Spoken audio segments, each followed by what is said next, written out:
মক্কার সর্দার আবু জাহেল প্রতিজ্ঞা করেছিল আজ সে নবীজিকে হত্যা করবেই। পাথর হাতে সে নবীজির একদম কাছে চলেও গিয়েছিল, কিন্তু হঠাৎ এমন এক অলৌকিক ঘটনা ঘটল যা দেখে আবু জাহেলের কলিজা শুকিয়ে গেল। সে দেখল মাটি ফুঁড়ে এক ভয়ঙ্কর দানব তার দিকে ধেয়ে আসছে, যার চোখ দিয়ে আগুন বের হচ্ছে। অথচ বাকিরা কিছুই দেখল না। কে ছিল সেই ভয়ঙ্কর সত্তা? কেন আবু জাহেল সেদিন মৃত্যুর মুখ থেকে ফিরে এসেছিল? এই ঘটনার পেছনের আসল রহস্য শুনলে আপনি চমকে উঠবেন। চলুন মূল ঘটনায় যাওয়া যাক। মক্কার অবস্থা তখন খুব গরম। আমাদের নবীজি সাল্লাল্লাহু আলাইহি ওয়াসাল্লাম মানুষকে এক আল্লাহর পথে ডাকছেন, কিন্তু মক্কার নেতারা এটা কিছুতেই মেনে নিতে পারছিল না। তাদের মধ্যে সবচেয়ে বেশি হিংসা ছিল আবু জাহেলের মনে। সে নবীজিকে থামানোর জন্য সব রকম চেষ্টা করেছে, গালি দিয়েছে, মারধর করেছে, পথে কাটা দিয়েছে, কিন্তু কোনো কিছুতেই কাজ হচ্ছিল না। নবীজি সাল্লাল্লাহু আলাইহি ওয়াসাল্লাম নির্ভয়ে আল্লাহর কথা বলেই যাচ্ছিলেন। আবু জাহেলের বুকের ভেতর হিংসার আগুন দাউ দাউ করে জ্বলছিল। সে ভাবল, অনেক হয়েছে, আর সহ্য করা যায় না। এবার আমি এমন এক কাজ করব যা আগে কেউ করেনি। আমি মোহাম্মদকে দুনিয়া থেকেই সরিয়ে দেব। নাউজুবিল্লাহ। একদিন মক্কার সব বড় বড় নেতারা কাবার পাশে তাদের মিটিং করার জায়গায় বসে গল্প করছিল। আবু জাহেল সেখানে এসে দাঁড়ালো। সে খুব রাগী গলায় সবাইকে বলল, হে কুরাইশরা, তোমরা কি দেখছো না মোহাম্মদ আমাদের দেবতাদের অপমান করছে, আমাদের বাপদাদার ধর্মকে বাতিল বলছে? আমরা আর কতদিন চুপ করে থাকব? সবাই চুপ করে রইল।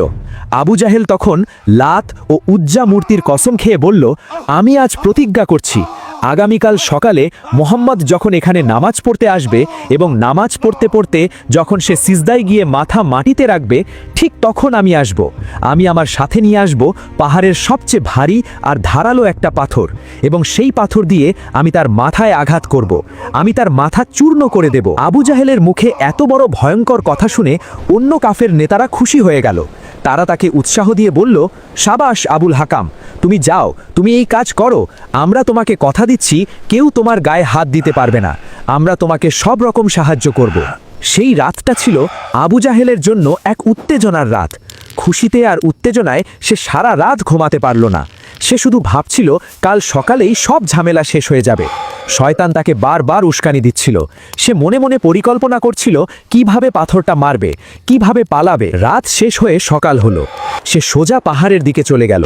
সেখানে গিয়ে সে পাথর খুঁজতে লাগলো। ছোটখাটো পাথর তার পছন্দ হলো না।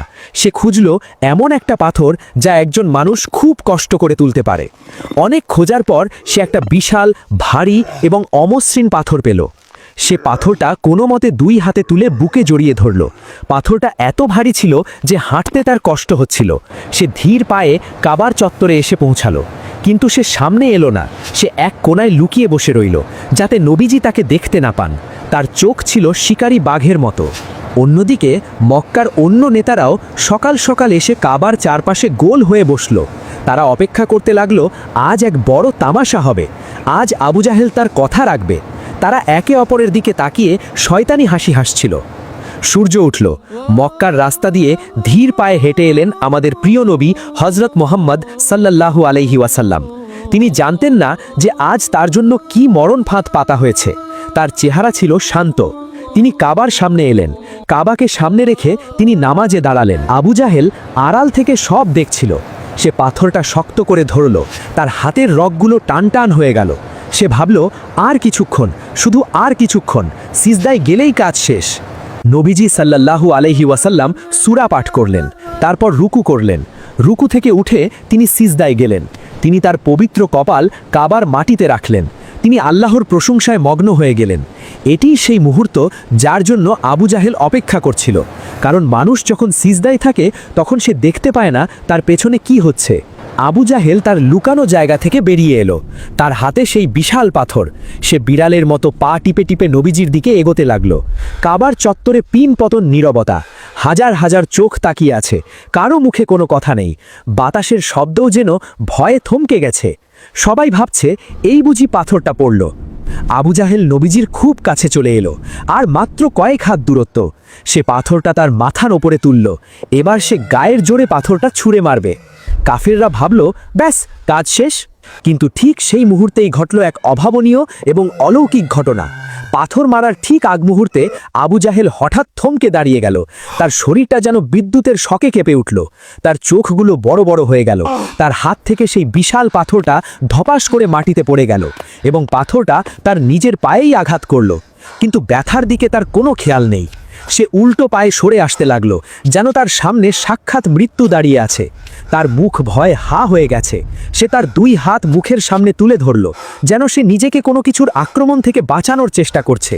তার গায়ের রং সাদা হয়ে গেল। মনে হলো তার শরীরে এক ফোঁটা রক্তও নেই। সে উল্টো পায়ে দৌড় দিল, কিন্তু ভয়ে তার পা ঠিকমতো চলছে না। সে হুমড়ি খেয়ে পড়ে যাচ্ছে, আবার উঠছে। তার অবস্থা দেখে মনে হচ্ছিল সে কোনো পাগল হয়ে গেছে। সে চিৎকার করতে করতে তার বন্ধুদের দিকে দৌড়াতে লাগলো। মক্কার নেতারা যারা এতক্ষণ মজা দেখার জন্য বসেছিল, তারা এই দৃশ্য দেখে অবাক হয়ে গেল। তারা কিছুই বুঝতে পারল না। তারা তো কিছুই দেখেনি। তারা দেখল মুহাম্মদ শান্তভাবে সিজদায় পড়ে আছেন, তার আশেপাশে কেউ নেই, আর আবু জাহেল একা একাই ভয়ের অভিনয় করছে। তারা দৌড়ে আবু জাহেলের কাছে গেল। তারা তাকে ধরে ফেলল। আবু জাহেল তখনও কাঁপছে। তার শরীর ঘামে ভিজে একাকার হয়ে গেছে। তার শ্বাস নিতে কষ্ট হচ্ছে। তারা তাকে জিজ্ঞেস করল, হে আবুল হাকাম, তোমার কি হলো? তুমি পালালে কেন? পাথর ফেললে কেন? মোহাম্মদ তো সিজদাতেই ছিল, কেউ তো তোমাকে বাধা দেয়নি। তখন আবু জাহেল বড় বড় চোখে তাদের দিকে তাকালো। সে তোতলামি করে বলল, তোমরা তোমরা কি কিছুই দেখোনি? তোমরা কি অন্ধ হয়ে গেছো? তোমরা কি দেখোনি আমার আর মোহাম্মদের মাঝখানে কি দাঁড়িয়েছিল? তারা বলল, না, আমরা তো কিছুই দেখিনি, সেখানে তো কিছুই ছিল না। তুমি কি পাগল হয়ে গেলে? আবু জাহেল তখন এমন এক দানবের বর্ণনা দিল, যা শুনলে সাহসী পুরুষদেরও কলিজা শুকিয়ে যাবে। সে বলল, তোমরা দেখোনি, কিন্তু আমি দেখেছি।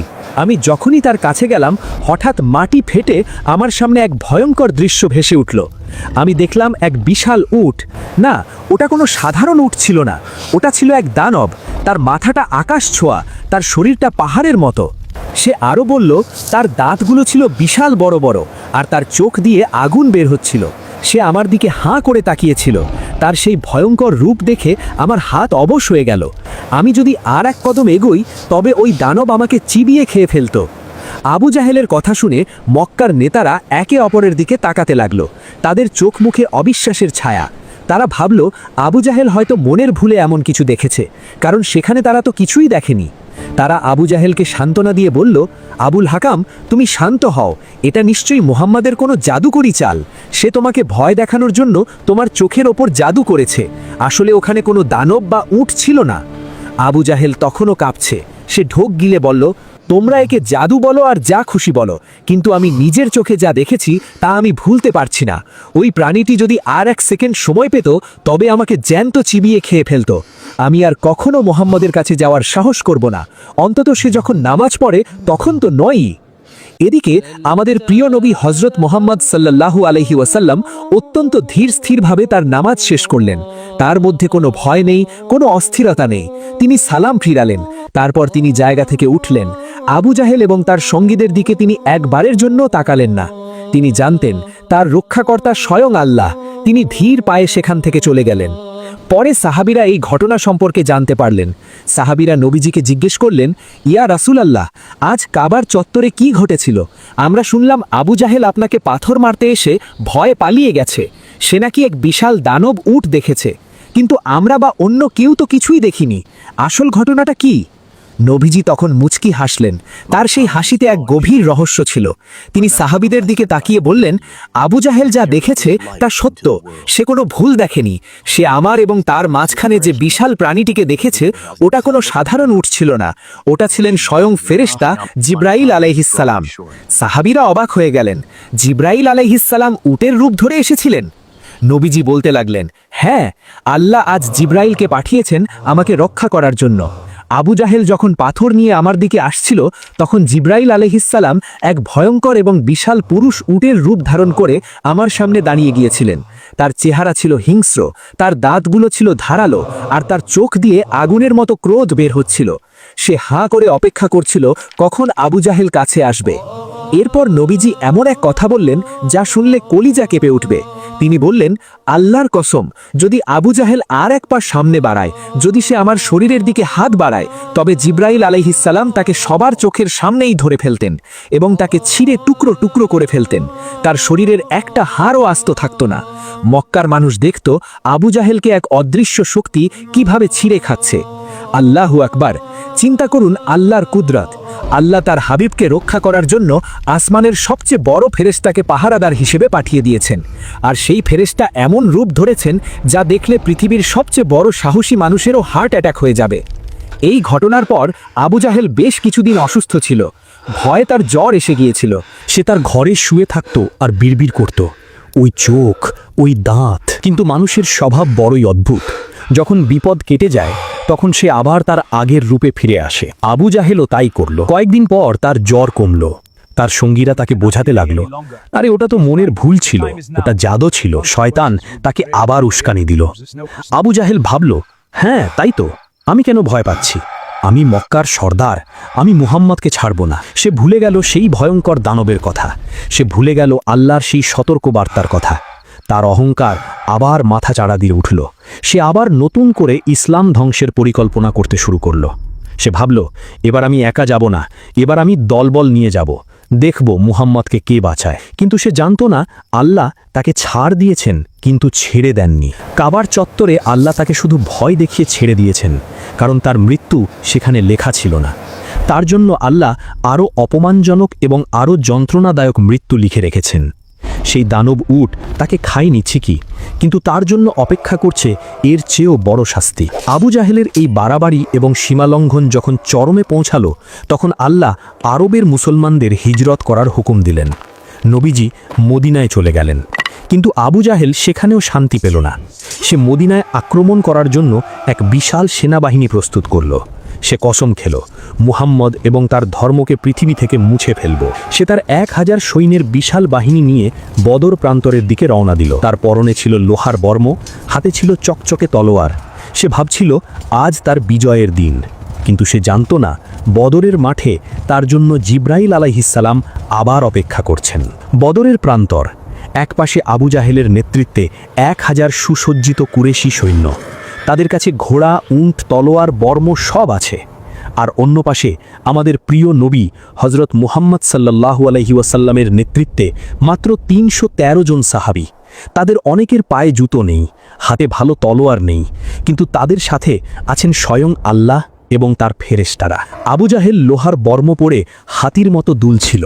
সে চিৎকার করে বলছিল, আজ আমরা মুহাম্মদ এবং তার ধর্মকে চিরতরে শেষ করে দেব। সে ভুলে গিয়েছিল কাবার চত্বরে সেই দানব উটের কথা। সে জানত না আজও সেই জিব্রাইল আলাইহিসসালাম আকাশ থেকে নেমে এসেছেন, তবে এবার একা নন, সাথে হাজার হাজার ফেরেশতার বাহিনী নিয়ে। যুদ্ধ শুরু হলো। সাহাবীরা জান প্রাণ দিয়ে লড়ছেন। যুদ্ধের সেই তুমুল হট্টগোলের মাঝে এক অদ্ভুত ঘটনা ঘটল। বিখ্যাত সাহাবী হজরত আব্দুর রহমান ইবনে আউফ রাদিয়াল্লাহু আনহু লাইনে দাঁড়িয়েছিলেন। হঠাৎ তিনি অনুভব করলেন তার ডান এবং বাম পাশ থেকে দুইজন ছোট বাচ্চা তাকে টানছে। তিনি অবাক হয়ে তাকালেন, দেখলেন মদিনার দুটি কিশোর ছেলে, আনসারি বালক। তাদের নাম মুয়াজ এবং মুয়াব্বিজ। আব্দুর রহমান রাদিয়াল্লাহু আনহু ভাবলেন, হায়, যুদ্ধের ময়দানে আমার পাশে এই দুই বাচ্চা, এরা আমাকে কি সাহায্য করবে? কিন্তু তখন এক কিশোর ফিসফিস করে বলল, চাচা, আপনি কি আবু জাহেলকে চেনেন? আমাদের একটু দেখিয়ে দেবেন সে কোনটা? আব্দুর রহমান রাদিয়াল্লাহু আনহু অবাক হয়ে বললেন, ভাতিজা, তোমরা আবু জাহেলকে দিয়ে কি করবে? সে তো অনেক বড় যোদ্ধা, তোমরা তার কাছেও যেতে পারবে না। তখন অন্য কিশোরটি বলল, চাচা, আমরা আল্লাহর নামে কসম খেয়েছি। আমরা শুনেছি এই পাপিষ্ঠ আমাদের নবীজিকে গালি দেয়। আমরা ওয়াদা করেছি হয় তাকে মারব, না হয় নিজেরা মরে যাব। আপনি শুধু আঙুল দিয়ে দেখিয়ে দিন। তাদের কথা শুনে সাহাবীর গায়ে লোম দাঁড়িয়ে গেল। তিনি আঙুল দিয়ে দূরে আবু জাহেলকে দেখিয়ে দিলেন। সে তখন ঘোড়ার পিঠে চড়ে সৈন্যদের মাঝখানে দাপিয়ে বেড়াচ্ছিল। আবু জাহেলকে দেখা মাত্রই সেই দুটি কিশোর বাজ পাখির মতো তার দিকে ছুটে গেল। তাদের হাতে ছিল সাধারণ তলোয়ার। আবু জাহেল তাদের দেখে পাত্তাই দিল না। সে ভাবল, এই পিচ্চি ছেলেরা আমার কি করবে? কিন্তু আল্লাহর সাহায্য যখন আসে তখন বয়স কোনো বাধা নয়। কিশোর দুটি ভিড় থেড়ে আবু জাহেলের ঘোড়ার কাছে পৌঁছে গেল। একজন আবু জাহেলের ঘোড়ার পায়ে আঘাত করল। ঘোড়াটি উল্টে পড়ে গেল। আবু জাহেল মাটিতে পড়ে গেল। সাথে সাথে অন্য কিশোরটি তার তলোয়ার দিয়ে আবু জাহেলের পায়ে সজোরে আঘাত করল। বিশাল শরীরের আবু জাহেল, মক্কার ফেরাউন যন্ত্রণায় চিৎকার করে মাটিতে গড়াগড়ি খেতে লাগল। যে লোকটা বলেছিল নবীজির মাথা চূর্ণ করবে, আজ 2 কিশোরের হাতে তার নিজের পা কেটে আলাদা হয়ে গেল। যুদ্ধ শেষ হলো, মুসলিমরা বিজয় লাভ করল। নবীজি সাহাবীদের বললেন, যাও দেখো তো আবু জাহেলের কি অবস্থা। সাহাবী হজরত আবদুল্লাহ ইবনে মাসুদ রাদিয়াল্লাহু আনহু তাকে খুঁজতে গেলেন। তিনি দেখলেন আবু জাহেল মৃত্যুর যন্ত্রণায় ছটফট করছে, তার সারা শরীর রক্তে ভেসে যাচ্ছে। আবদুল্লাহ ইবনে মাসুদ রাদিয়াল্লাহু আনহু তার বুকের ওপর চড়ে বসলেন। তিনি বললেন, কি হে আল্লাহর দুশমন, আল্লাহ তোমাকে লাঞ্ছিত করেছেন তো? আবু জাহেল তখনও অহংকার ছাড়েনি। সে মৃত্যুর মুখে দাঁড়িয়েও বলল, আমাকে কে মেরেছে? আমাকে তো কোনো বড় বীর মারেনি, মেরেছে 2 চাষার ছেলে। এর চেয়ে বড় অপমান আর কি হতে পারে? আবদুল্লাহ ইবনে মাসুদ রাদিয়াল্লাহু আনহু তখন তার শিরচ্ছেদ করলেন। কাবার চত্বরে আল্লাহ তাকে দানব দেখিয়ে শুধু ভয় দেখিয়েছিলেন, সুযোগ দিয়েছিলেন, কিন্তু সে সেই সুযোগ কাজে লাগায়নি। তাই বদরের মাঠে তাকে এমন মৃত্যু দেওয়া হলো যা ইতিহাসের পাতায় এক জঘন্য দৃষ্টান্ত হয়ে রইল। প্রিয় দর্শক, আবু জাহেলের এই ঘটনাটি আমাদের জন্য এক বিশাল শিক্ষা। প্রথম শিক্ষা, আল্লাহর সাথে যুদ্ধের পরিণতি। আবু জাহেল ভেবেছিল তার ক্ষমতা আর লোকবল দিয়ে সে আল্লাহর নবীকে থামিয়ে দেবে, কিন্তু আল্লাহ দেখালেন তিনি চাইলে এক অদৃশ্য ফেরেশতা দিয়েও ভয় দেখাতে পারেন, আবার 2 ছোট বাচ্চাকে দিয়েও মক্কার সর্দারকে মাটিতে মিশিয়ে দিতে পারেন। আল্লাহর সাথে যুদ্ধ করে কেউ জিততে পারে না। দ্বিতীয় শিক্ষা, সুযোগ হেলায় না হারানো। কাবার চত্বরে যখন সে দানব দেখল, তখন তার বোঝা উচিত ছিল যে মুহাম্মদ সত্য নবী, তার তওবা করা উচিত ছিল, কিন্তু অহংকার তাকে অন্ধ করে রেখেছিল। আল্লাহ আমাদের অনেক সময় ছোট ছোট বিপদে ফেলে সতর্ক করেন, আমরা যেন আবু জাহেলের মতো সেই সংকেত অবহেলা না করি। আসুন আমরা আবু জাহেলের মতো অহংকারী না হয়ে সাহাবীদের মতো বিনয়ী এবং সাহসী হই। আল্লাহ আমাদের সবাইকে নবীর প্রকৃত প্রেমিক হিসাবে কবুল করুন এবং দুনিয়া ও আখেরাতের অপমান থেকে হেফাজত করুন। আমিন ইয়া রাব্বুল আলামিন।